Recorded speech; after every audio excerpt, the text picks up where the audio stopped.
different locations. The first one was at 7:34 this morning at Bell Street, where our county office is. A man was stabbed at that location at approximately 8:35.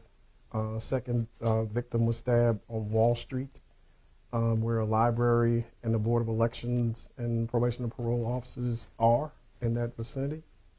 At 8:43 at Granville Corners at McDonald's, a man was exiting McDonald's and was stabbed several times at the entrance of the McDonald's on Four Corners. And at approximately 8:55, another individual was cut at Walmart Supercenter in the parking lot. From there, our deputies were in the area, saw a suspect vehicle, which was a gold vehicle, no registration. We then initiated a traffic stop, attempted to initiate a traffic stop, at which time the individual fled, going south on 85 towards Butner. We attempted several times to stop the individual. He refused to stop.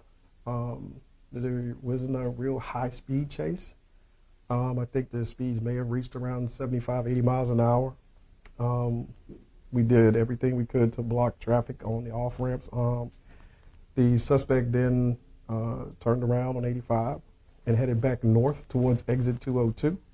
He passed the rest area, at which time we were able to stop all traffic moving forward and to not have any other citizens or vehicles in jeopardy. We tried to utilize stop sticks, in which time we conducted a pick maneuver and were able to spin the vehicle, making them lose control in the middle of the road. Our deputies, Oxford PD, STEM, Butner, Public Safety, and our 911 were all working together. We were able to bring the vehicle to a stop. We had to shatter the window to get the suspect out of the vehicle, at which time he was placed in handcuffs, transported to the Granville County Sheriff's Office. No staff were injured. Minor damage to some of our vehicles, and the chase ended there. We cleared the scene, and we were awaiting charges from multiple jurisdictions, and the suspect was not injured. So it sounds like there were a couple of political or county offices that were targeted. Do you think that this was random? Is there any sense of a motive at this point? Not at this time. It was just somebody may have had a bad day, may have been a mental health crisis. But we're working diligently with the DA's office and local law enforcement to find out what occurred in the time frame. But it was interesting, the individual had enough sense he took the tags off his car. So that was it. Have you guys had incidents or run-ins with the suspect before today? We had not. I believe Oxford PD, and you will have to check with Chief Pat Ford, may have had some incidents with him.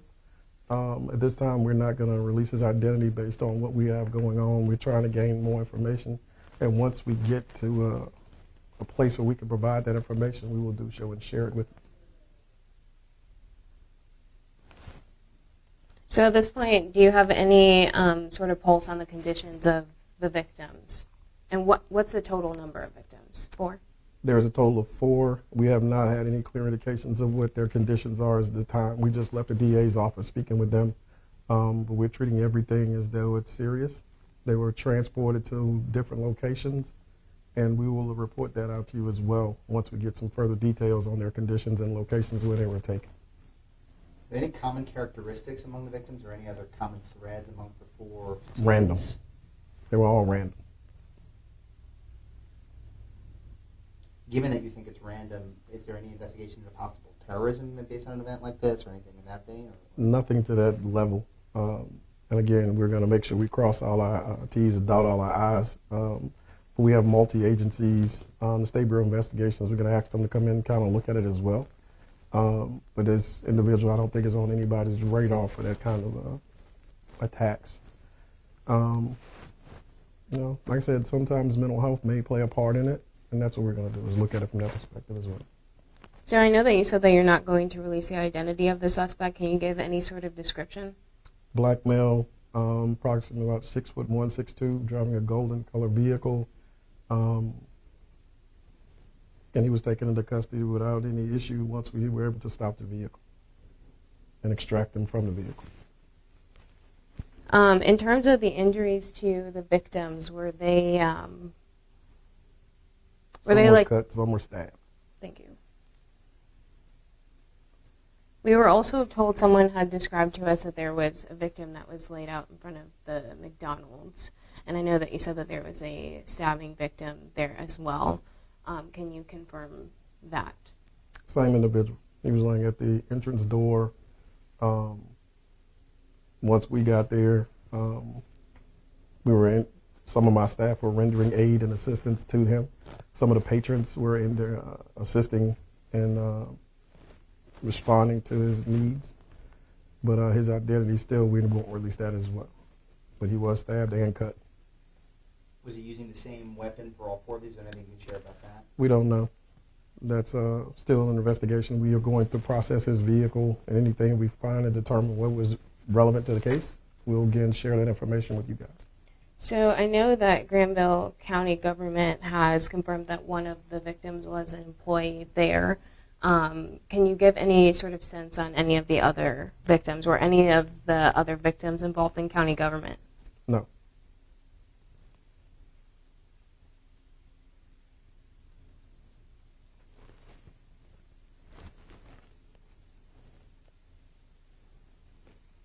As a sheriff of a relatively quiet county, how does this, what kind of went through your mind when all this was unfolding? Just to get the person in custody as fast as we could, make sure our county and community is safe, and just get a lay of the land of what actually, because it was multiple calls at individual times. So we're talking from 7:34 to 8:55, and we still got to try to track down, locate a suspect. And all the agencies within our county work together to get it done. And I'd like to thank Pat Ford, Chief Champion, Chief Wheelis, the State Highway Patrol, and our 911 Communications for working together to get this done as expediently as we did and to keep our community safe. And again, we feel our hearts go out to the victims and their families and its community. So any act of violence is serious for us, and we're going to continue to protect and serve this community at all costs. There was also a code red lockdown at some point, correct? Correct. How far did that extend in the area? You're going to have to get with the school systems, but as soon as they got wind of it, they went to their code red. As soon as we had them in custody, we had Mr. Winborn notified. They stood down on that as well. And we still have our deputies out checking on the schools and making sure everybody's safe. Was it only the schools, though, or was it also like businesses, homes? I think it was mostly the entire community, but the only ones that I had direct communications with was Mr. Stan Winborn, the superintendent. He and I went back and forth real quick of what they did, but it was a countywide alert. So after that, my again was to, because it was us helping and assisting until it got on 85, Chief Pat Ford was in communication with her folks. So that's a conversation that you have to have with her. I know at this point you guys have the suspect in custody. What do you want the community to know? Because at this point you said there's no longer a threat to the community, right? That's right. There's no longer a threat to the community. It was one individual acting alone.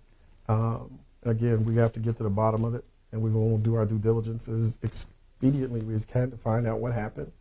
And right now, we're going to make sure that we're doing and following his rights as well as protecting our citizens. Because again, he's afforded opportunities, the right to remain silent. We have not even went to any interviews with him yet. So we're just trying to make sure that the staff from the county are safe, check on the condition and my deputies and make sure they're okay. And once we go down the road, our special operations unit and our investigators will begin to have a conversation with him, along with Pat Ford and her staff. So we'll work together to figure out what happened. And like I said, as soon as we find out, I will share more information.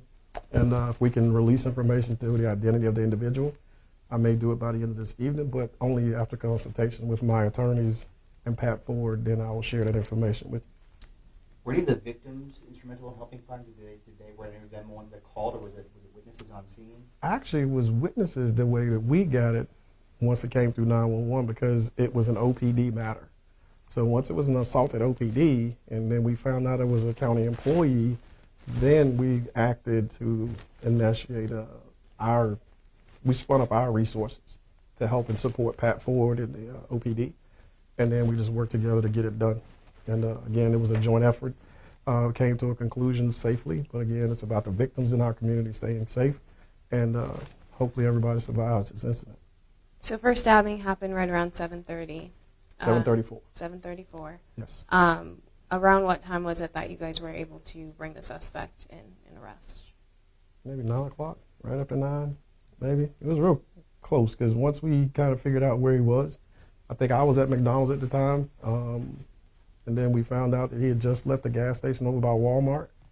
That's when we jumped on 85, and it went real quick after that.